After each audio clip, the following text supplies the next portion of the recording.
రాష్ట్రంలో అభివృద్ధి పనులు జరగట్లేదు. కూటమి ప్రభుత్వం ఏదైతే హామీలు ఇచ్చి ప్రజలను ఏమార్చి అధికారంలోకి వచ్చిందో ఈ అధికారాన్ని సార్ అనుభవిస్తుంది ఒక కానీ కాలర్ లైన్లో ఉన్నారండి. ఒక్కసారి వెంకటేష్ గారు యా.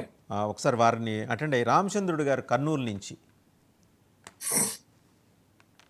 హలో హలో నమస్కారం రామచంద్రుడు గారు, మాట్లాడండి. సార్, ఇప్పుడు టీడీపీ ప్రభుత్వం వచ్చిన తర్వాత అభివృద్ధి చేస్తామంటున్నారు కదా. టీడీపీ కాదండి, ఇది కూటమి ప్రభుత్వం. దయచేసి అర్థం చేసుకోండి. 3 పార్టీలు కలిసి ఏర్పాటు చేసిన సరే ప్రభుత్వం. సరే 3 పార్టీలు కలిసి హామీలు ఇచ్చారు. ఉమ్, జగన్ గారు కొంతవరకు డెవలప్ చేస్తూ వచ్చారు.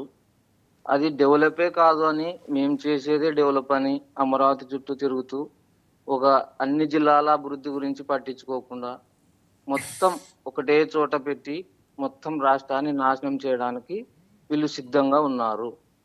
అంతకు మించి వీళ్ళు కర్నూలు కానీ అనంతపురం కానీ అటు కోస్తా సైడ్ కానీ ఆలోచించే విధానంలో వీళ్ళు లేరు సార్. మొత్తం వీళ్ళకి కావాల్సింది మాఫియా డబ్బు. ఇంతవరకు వస్తుందో అంతవరకు, మళ్ళీ ఎలక్షన్లో రావడం, మళ్ళీ డబ్బు ఖర్చు బీ పెట్టడం. స్పెసిఫిక్ అండి. ఆ బ్లేటెంట్ ఎలిగేషన్స్ నేను ఐ డోంట్ ఎంకరేజ్ అండి. ఇప్పుడు మొన్ననే అనంతపురం జిల్లా లేపాక్షి దగ్గర నుంచి ఒక 10,000 acres ఎక్స్క్లూజివ్గా డిఫెన్స్ కారిడార్ కోసం సెటప్ చేయాలని డిఫెన్స్ మినిస్టర్కి ఆయన పర్సనల్గా వెళ్ళి కలిసి వచ్చారు చంద్రబాబు నాయుడు గారు. సార్, ఒక చిన్న విషయం కొంచెం చెప్పను. ఒక రైతుగా మీకు అభిప్రాయాలు ఉండొచ్చు, బట్ బీ సార్, స్పెసిఫిక్. ఒక్క రైతుగా డెవలప్మెంట్గా చెప్తున్నాను. చూడండి, రాజకీయంగా చూడండి.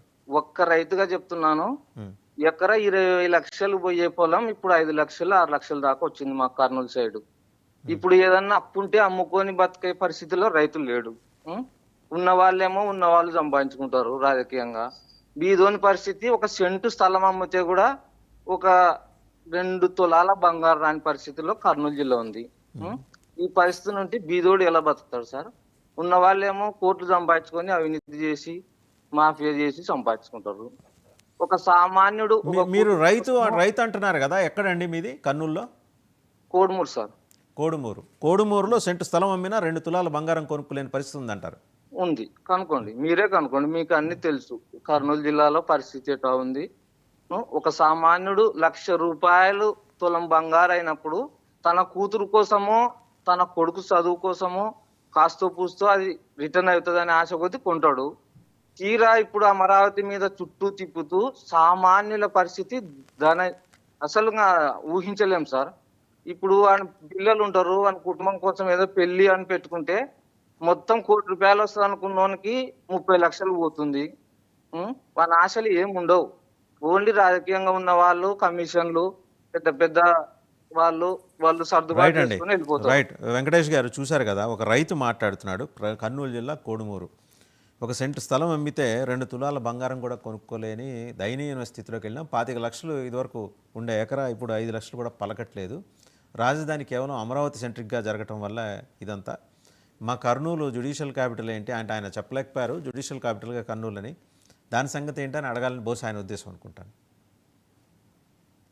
యాక్చువల్గా రాష్ట్ర ప్రజలందరూ కూడా ఏమనుకుంటున్నారంటే నిజంగా కూటమి ప్రభుత్వం అమరావతిని అద్భుతమైన అజరామర నగరంగా తయారు చేస్తుంది అని చెప్పేసి అని ఒక భ్రమలో ఉన్నారు. నిజం చెప్పాలంటే అమరావతిలో కూడా ఈరోజు అభివృద్ధి పనులు ఏమి జరిగేటువంటి ఒక పరిస్థితి కనిపించడం లేదు. కేవలం పేపర్ల మీద అక్కడ అది వస్తుంది, ఇక్కడ అది వస్తుంది, క్వాంటమ్ వ్యాలీ వస్తుంది, లేకపోతే ఇంకొక టవర్స్ వస్తున్నాయి అని చెప్పేసి అని చెప్తున్నారు. కానీ ఈ రోజు కూడా వేగవంతంగా పనులు జరిగేటువంటి పరిస్థితి కానివ్వండి, కొత్తగా ఏర్పరచుకున్నటువంటి రోడ్లు కానివ్వండి, లేకపోతే ఆల్రెడీ కన్స్ట్రక్షన్ లో ఉన్నటువంటి రోడ్లు కానివ్వండి, శరవేగంగా జరుగుతున్నటువంటి పరిస్థితి ఏమీ లేదు. 5 సంవత్సరాల పరిపాలన చేయమని ప్రజలు తీర్పు ఇచ్చినటువంటి క్రమంలో ఆల్రెడీ 1 సంవత్సరం అయిపోయింది. మిగతా 4 సంవత్సరాల్లో అమరావతికి సంబంధించిన ఏ కన్స్ట్రక్షన్ కూడా పూర్తి స్థాయిలో మొదలుపెట్టి కన్స్ట్రక్షన్ చేసి ఇచ్చేటువంటి పరిస్థితి కనిపించటువంటి ఒక పరిస్థితి. కేవలం ఏంటంటే కొన్ని టీవీల్లో కానివ్వండి, కొన్ని పత్రికల్లో కానివ్వండి, అమరావతిని ఏదో చాలా బిగ్ లెవెల్లో ప్రొజెక్ట్ చేస్తున్నారు తప్పితే ఈరోజు కర్నూలులో ఏ పరిస్థితి ఉందో అమరావతిలో కూడా రియల్ ఎస్టేట్ పరిస్థితి అలాగే ఉంది. చంద్రబాబు నాయుడు గారు ప్రభుత్వాన్ని ఏర్పరిచిన మొదటి వారంలో గజం 60,000, 50,000 ఉన్నటువంటి పరిస్థితి ఈ రోజు 40,000కి కూడా ఎవరో కొనేటువంటి పరిస్థితి లేదు. ఎందుకంటే ఎక్కడ మీరు చెప్పేదండి? అమరావతి దగ్గర? అమరావతిలోని అంటే కోర్ క్యాపిటలా లేకపోతే అమరావతి పరిధా? అమరావతి పరిసర ప్రాంతాల్లో, కోర్ క్యాపిటల్ కాదు కానివ్వండి, పరిసర ప్రాంతాల్లో. రైట్. ఎప్పుడైతే వీళ్ళు మళ్ళీ ఇంకొక 40,000 ఎకరాలు మేము పూలింగ్కి తీసుకుంటున్నామో, లేకపోతే ఇంకొక 40,000 ఎకరాలు అమరావతి నగరానికి కావాలని అన్నారో, ఇక్కడ ఉన్నటువంటి రియల్ ఎస్టేట్ మొత్తం అంతా కూడా కంప్లీట్ గా డౌన్ ఫాల్ అయినటువంటి పరిస్థితి. రాష్ట్రంలో ఆర్థిక ఎందుకు పరిస్థితి దాంట్లో మీరు నెగిటివ్ కోణం చూస్తున్నారండి? నేను కెన్ ఐ ఆస్క్ యూ అండి. ఇప్పుడు 44,000 ఎకరాలు భవిష్యత్ దర్శనం చేసుకున్న వాళ్ళు విజువలైజ్ చేసి దాంట్లో ఇంత డెవలప్మెంట్ తీసుకొచ్చి సంపద సృష్టించాలనుకున్నప్పుడు మీరు ప్రోగ్రెసివ్గా ఆలోచించకుండా ఈ రకంగా మాట్లాడటం కరెక్టేనా వెంకటేష్ గారు?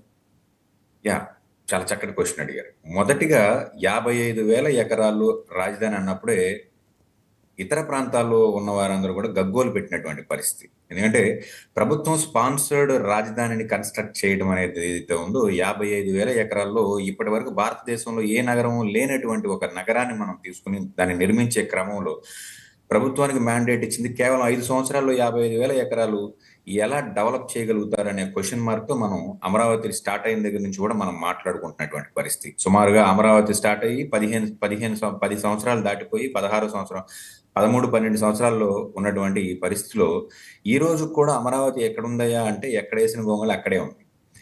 రైట్. ఇంకో కాలర్ లైన్లో ఉన్నారండి, ఒకసారి వారి దగ్గరికి వెళ్దాం. విజయవాడ నుంచి గుండు రాము గారు, ఒకసారి వారి దగ్గరికి వెళ్దాం.